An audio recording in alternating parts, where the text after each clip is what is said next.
ये भारतीय नदियों का एक मानचित्र है जीके का प्रश्न। इसके अंदर जो है ना विभिन्न प्रतियोगी परीक्षाओं में यह प्रश्न आता रहता है। हम भारत की नदियों का वर्णन करेंगे कि कौन सी नदी कहाँ कैसे गिरती है। सबसे पहले हम ऊपर की तरफ जा कर के अध्ययन करेंगे। यहाँ हम देख सकते हैं एक तरह से झेलम, चिनाब, रावी, सतलुज, सिंधु, ये वे नदियाँ हैं जो कि हिमालय पर्वत से निकल करके अरब सागर में आकर के गिरती हैं। हम यहाँ पर देख सकते हैं। उसके बाद ये हिमालय से निकलने वाली नदियाँ। उसके बाद हम देखते हैं घाघरा, गोमती, गंगा, यमुना, गंडक, कोसी और ब्रह्मपुत्र।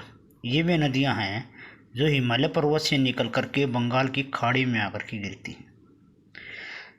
कुछ नदियाँ फिर दक्षिणी प्रायद्वीपीय पठार की हैं, जिनमें हम देख सकते हैं वेगई, कावेरी, पेन्नार, कृष्णा, तुंगभद्रा, भीमा, गोदावरी और महानदी। ये वे नदियां हैं जो बंगाल की खाड़ी में गिरती हैं, यानी इनका बहाव एक तरह से पूर्व की तरफ है। ये प्रायद्वीपीय पठार की नदियाँ। फिर उसके बाद इनमें मुख्य नदियाँ हैं प्रायद्वीपीय पठार में तापी और नर्मदा।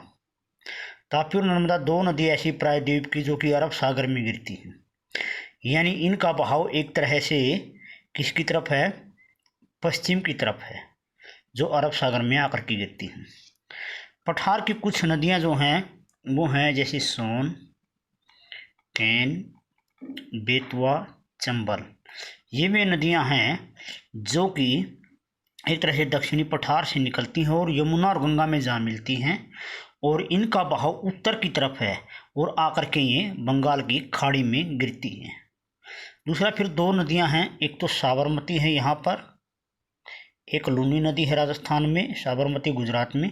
ये दोनों बरसाती नदियां हैं। लूनी राजस्थान की और साबरमती एक तरह से गुजरात और कुछ राजस्थान के भाग की नदी है।